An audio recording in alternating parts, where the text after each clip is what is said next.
হঠাৎ করে আমি হসপিটালে চলে গেলাম কেন, আমার হাতে রক্তের পট্টি কেন, রিপোর্ট পেয়ে হঠাৎ চমকে উঠলাম কেন, এই সব কিছু নিয়ে থাকছে আজকের ভিডিও। আসসালামু আলাইকুম, আমি মিনহাজ আবেদিন। গত কিছুদিন থেকে আমার ইউটিউব চ্যানেলে আমি তেমন একটা ভিডিও আপলোড করিনি এন্ড আপনারা অনেকেই রিকোয়েস্ট করেছিলেন যে নতুন ভিডিও নিয়ে আসার জন্য। তো ফাইনালি চলে আসলাম নতুন আরো একটা ভিডিও নিয়ে। তো যে সমস্যাটা ফেস করছিলাম সেটা হলো যে গত কিছুদিন থেকে আমি অনেক পরিমাণে অসুস্থ ছিলাম। মানে আমার গলা ব্যথা ছিল, কাশি ছিল, সর্দি ছিল, সব মিলিয়ে ব্যস্ত দিন গেছে। অ্যান্ড রাইট নাও আজকে সকালে আমি অলরেডি ডক্টর দেখিয়ে এসেছি অ্যান্ড ওষুধ খাচ্ছি গত 2 সপ্তাহ থেকে এই সমস্যাটা। তো এখন আরো একটা সমস্যা ফেস করছি, সেটা হলো আমার স্কিন প্রবলেম, মানে অ্যালার্জি প্রবলেম আছে, সেটা দেখাতে যাব এখন রাইট নাও। আর তার সাথে আরেকটা সমস্যা, সেটা হলো যে আমার চুল অনেক পরিমাণে উঠছিল, এই কারণে আজকে চুল ছোট করে এসেছি। দেখা যাক কি হয় অ্যান্ড ডক্টর দেখাবো, দেন ওরা কি বলে সেটাও আপনাদেরকে জানাবো। তো ডাক্তারের কাছে যাই, গিয়ে তারা কি বলে সেগুলো আপনাদের সাথে শেয়ার করব অ্যান্ড বাইরে হয়তো ঘোরাঘুরি করব, দেখা যাক কোথায় যাওয়া যায়। তো এখন যাওয়া যাক ডক্টরের কাছে, দেন তারা কি জানাচ্ছে কি হচ্ছে সবকিছু ভিডিওতে জানাচ্ছি।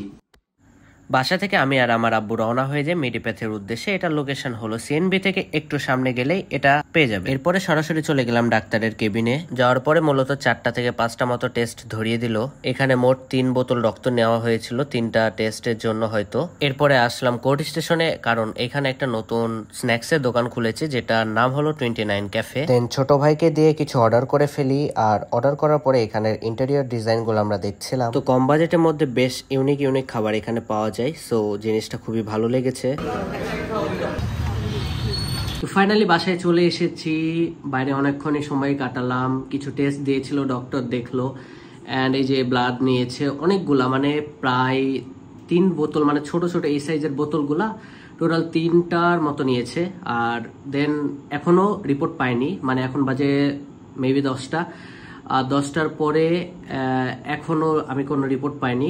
সো কালকে হয়তো রিপোর্টটা পাবো অ্যান্ড জানতে পারবো যে কি হয়েছে। তো মেইনলি সমস্যাটা হলো যে আমার পিঠে কিছু স্কিন প্রবলেম হয়েছে অ্যান্ড তার সাথে মাথাতে খুশকি টাইপের কিছু সমস্যা, তার কারণে আর কি চুল উঠছিল প্রচুর পরিমাণে। তো ওই জন্য ডক্টর দেখালাম। আর তার আগে থেকে আমার ছিল গলায় কাশি, গলা ব্যথা, এগুলা সমস্যা।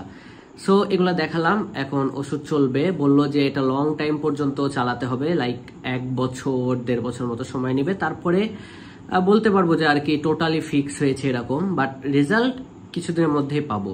তো এটা পার্মানেন্ট ফিক্স করতে হলে মোটামুটি 1 বছর আমাকে সময় দিতে হবে, এটা বললো ডক্টর।